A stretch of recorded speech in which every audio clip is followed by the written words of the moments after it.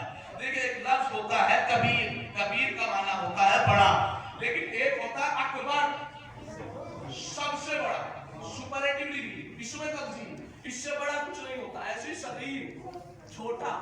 ایک ہوتا ہے اصغر، سب سے چھوٹا. ابھی تک میں آپ کو قرآن سے صرف دکھا رہا تھا ظالم، ظلم کرنے والا. اب قرآن سے دکھاؤں گا اظلم.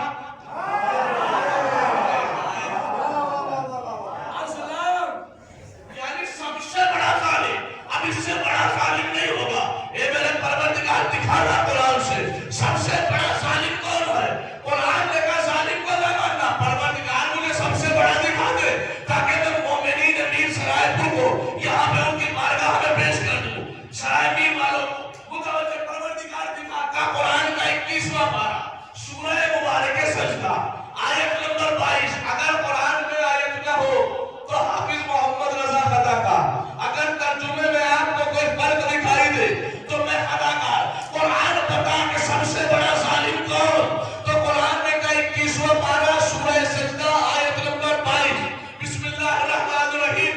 ومن اسلم، میری طرف دیکھے گا اشارہ ہے، ومن اسلم ممن سکر بآیات ربی ثم اعرض کا سب سے بڑا ظالم کون؟ ومن اسلم کا سب سے بڑا ظالم وہ ہے کون؟ ممن سکر بآیات ربی، جس کے سامنے اس کی اللہ کی آیتیں پڑھی جائے. ثم اعرض عنہا،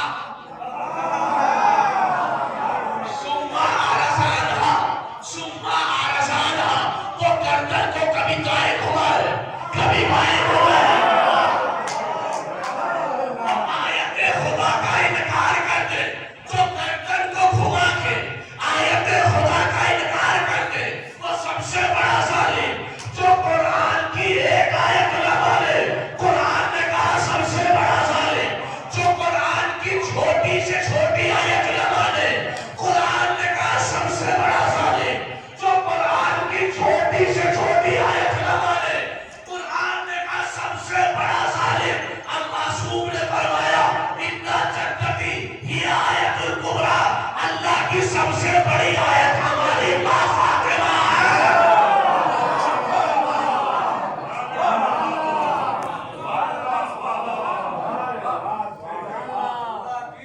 سب سے بڑی آیت ہماری جدہ فاطمہ. جو فاطمہ کو نہ مانے سب سے بڑا ظالم. جو زہرا کو نہ مانے سب سے بڑا ظالم. جو بتول و اسرا کو نہ مانے سب سے بڑا ظالم. جو بورا ولسیہ کو نہ مانے سب سے بڑا ظالم. جو حدیثہ و محدثہ کو نہ مانے سب سے بڑا ظالم. جو طاہرہ و مطہرہ کو نہ مانے سب سے بڑا ظالم. جو نبی کی اکلوتی بیٹی کو نہ مانے. دیکھیں اب پوری مجلس کا سب سے قدامت جملہ پڑھ رہا ہوں. قسم خدا کی پورے دن پہ اگر کھڑے ہو کے اس جملے کا استقبال کرو نا تو اس جملے کا حق ادا نہیں ہو سکتا. بڑا قیمتی جملہ. اگر مانتے ہو کہ تمہارے بازو غازی عباس کا دیا ہوا صدقہ ہے، اگر مانتے ہو تمہارا سینہ جناب علی اکبر کا دیا ہوا صدقہ ہے، اگر مانتے ہو تمہاری زبان جناب علی اصغر کی دی ہوئی صدقہ ہے، اگر تمہارے دلوں میں قاتل زہرا سے نفرت پائی جاتی ہے تو پوری طاقت کو جمع کرنا. اور اب یہ جملہ سننا. پہلے سوال تھا کہ انہیں کیوں نہیں مانتے. قرآن سے دکھایا، قرآن نے کہا جو بھی ظالم ہو اسے نہ ماننا. پھر میں نے بتایا سب سے بڑا ظالم کون؟ کہا جو زہرا کو نہ مانے سب سے بڑا ظالم. جو بتول کو نہ مانے سب سے بڑا ظالم. جو بورا ولسیہ کو نہ مانے سب سے بڑا ظالم. جو طاہرہ و مطہرہ کو نہ مانے سب سے بڑا ظالم. جو حدیثہ و محدثہ کو نہ مانے سب سے بڑا ظالم. جو نبی کی اکلوتی بیٹی کو نہ مانے. ارے جب قرآن کی نظر میں پوری طاقت سے، جب قرآن کی نظر میں، قرآن کی نظر میں سب سے بڑا ظالم وہ ہے جو زہرا کو نہ مانے. ارے جو زہرا کو نہ مانے سب سے بڑا ظالم، اور جسے خود زہرا نہ مانے.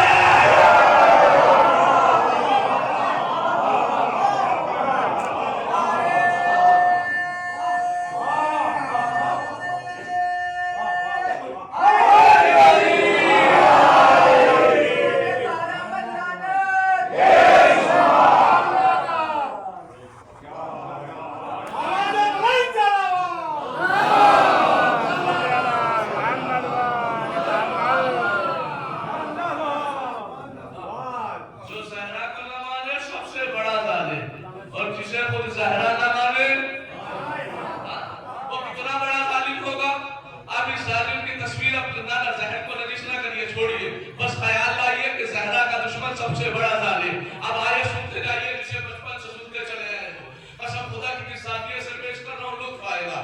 قرآن مجید سورہ مبارکہ بقرہ آیت نمبر 124 پارہ نمبر 1 صفحہ نمبر 19۔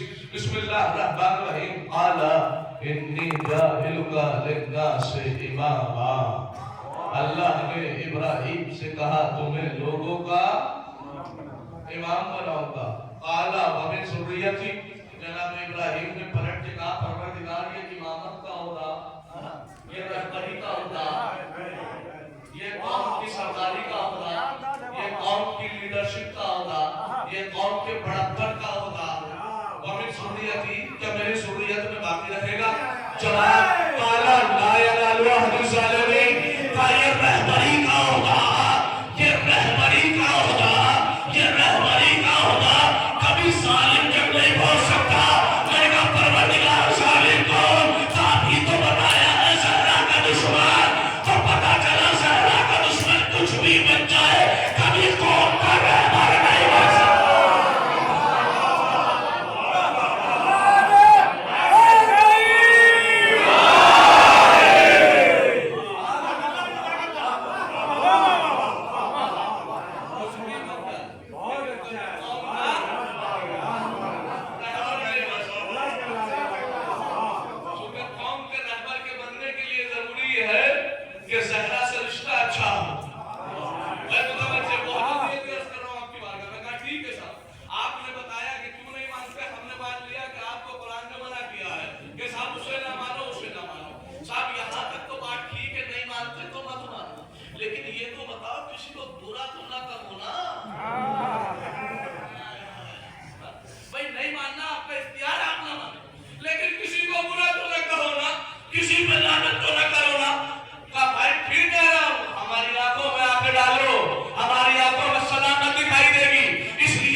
کے ساتھ، یہ مخارج کے ساتھ، یہ جو ہے کوئل کی طرح میٹھی آواز نکال کر، یہ بلبل کی طرح سریلی آواز نکال کر، یہ کون سی آیت پڑھتے ہو؟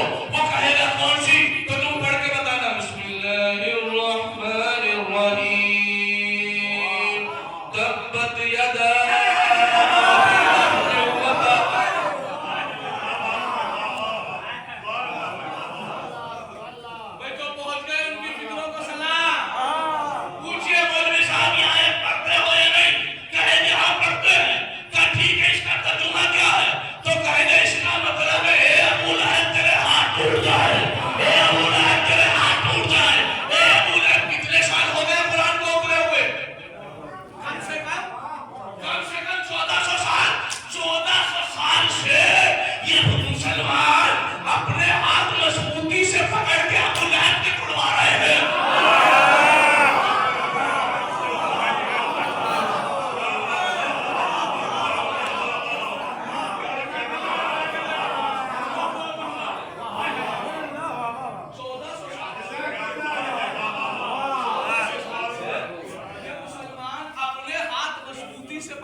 ابھی تک ٹوٹے نہیں. اگر کہیں گے نہیں ٹوٹے تو قرآن کی آیت میں جان نہیں, اور اگر کہیں گے ٹوٹ گئے تو پھر مسلمان پڑھ کیوں آئے. جو چیز ہو چکی اس کو دوبارہ ریپیٹ کیوں کیا جا رہا ہے. تو جواب ملے گا کہ صاحب اس کے ہاتھ نہیں توڑوا رہے ہیں, اس کے ہاتھ نہیں توڑوا رہے ہیں, پھر آخر کر کیوں رہے ہو. جواب جو یہاں دیں گے آپ کو قاتل زہرا کے لیے دینا ہے کہ صاحب ہم اس کے ہاتھ نہیں توڑوا رہے ہیں, پھر کہ ہم اس کے لیے بددعا نہیں بلکہ اصل میں اس کے اوپر لعنت کر رہے ہیں.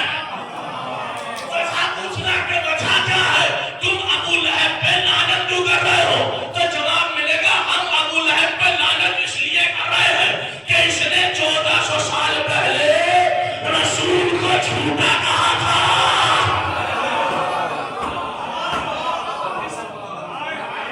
1400 سال پہلے رسول کو جھوٹا کہا تھا, اس نے 1400 سال پہلے رسول کو جھٹلایا تھا. میں نے کہا یہی تو ہم بتانا چاہ رہے ہیں, تم میں اور ہم میں ذرا سا فرق ہے. تم صرف رسول کو جھٹلانے والے پہ لعنت کرتے ہو, ہم ساتھ میں بطول کو جھٹلانے والے.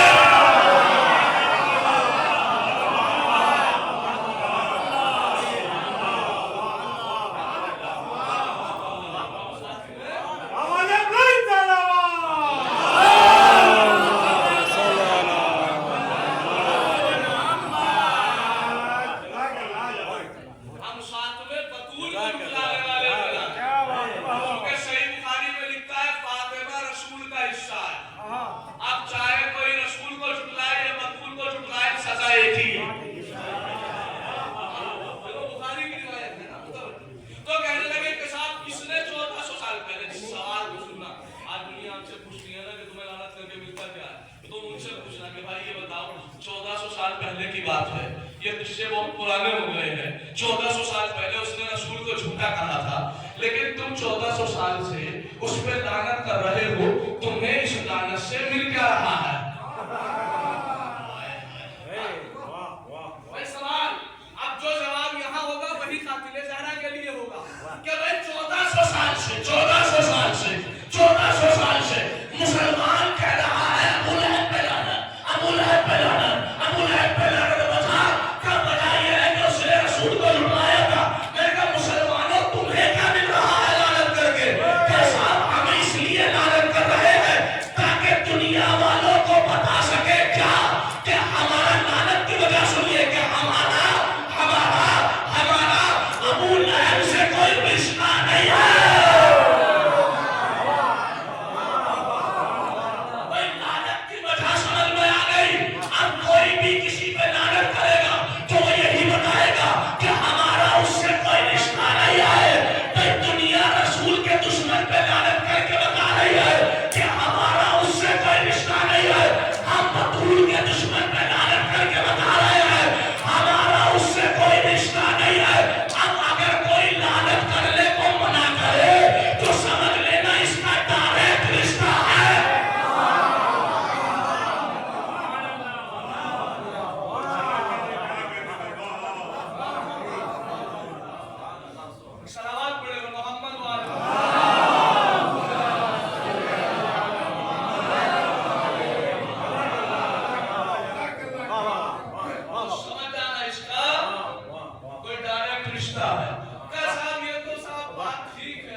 بتایا کہ میں قرآن سے پڑھتا ہوں، لیکن اب بتا رہا ہوں کہ دو چیزوں سے پڑھتا ہوں، ایک اس کتاب سے پڑھتا ہوں جو واقعا صحیح ہے جیسے قرآن مجید، اور ایک اس کتاب سے پڑھتا ہوں جس کا نام صرف صحیح ہے۔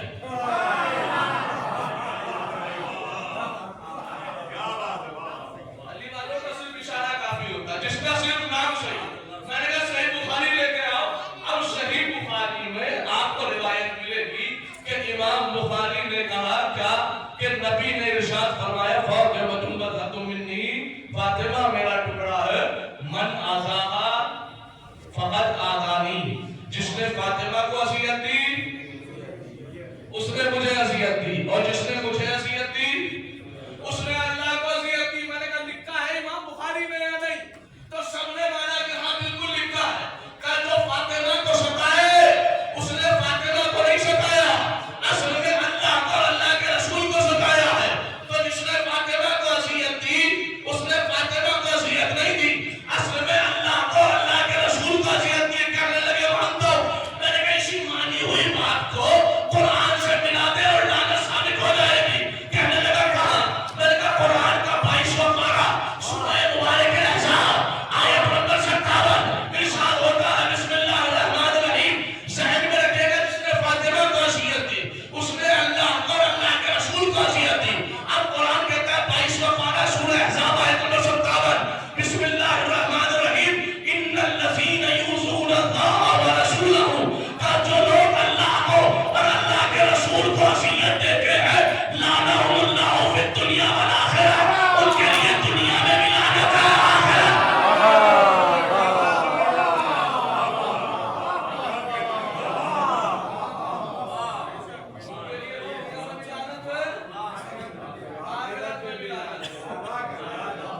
صاحب یہ بات ثابت ہے اس لیے کہ سیدہ کا دشمن ہمیشہ لعنت ہی ہوتا ہے۔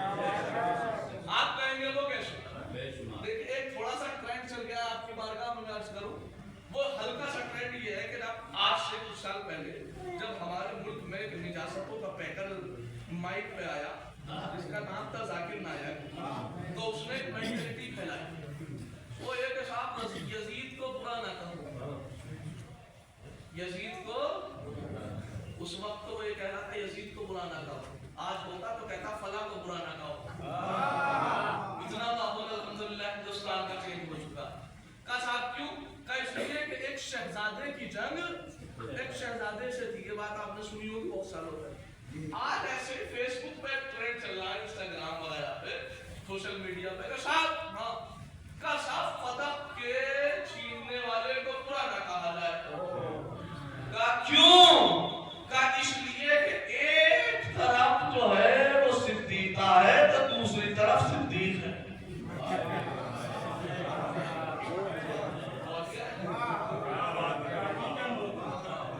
لہذا لعنت نتیجہ ہے۔ اگر میں نے اس لفظ صدیق کا آپریشن نہ کیا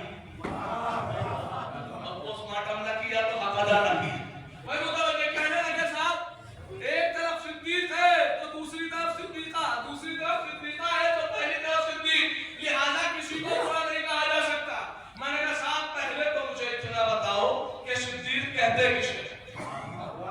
پہلے تو اتنا بتایا جائے کہ صدیق کہتے کسے؟ کہنے لگے پر آپ بھی بتائیے۔ میں نے کہا اٹھائیے قرآن مجید، پہلے قرآن سے سن لیجیے کہ صدیق کہا کسے جاتا۔ قرآن کا 17واں پارہ سورہ مبارک انبیاء ارشاد ہوتا ہے بسم اللہ الرحمن الرحیم، انہو کان صدیقا نبیا۔ اللہ قرآن میں کہتا ہے میں نے ابراہیم کو صدیق بنایا، میں نے ابراہیم کو صدیق بنایا، میں نے ابراہیم کو کس نے؟ اللہ نے کس کو؟ ابراہیم کو کیا بنایا؟ صدیق بنایا۔ اب اٹھائیے صحیح بخاری، صحیح بخاری میں لکھا ہے کہ جناب ابراہیم نے اپنی زندگی میں 3 جھوٹ بولے۔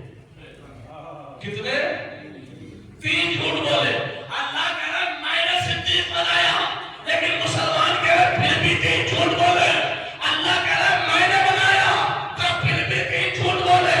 اللہ کہہ رہا ہے میں نے صدیق بنایا تو پھر بھی 3 جھوٹ بولے۔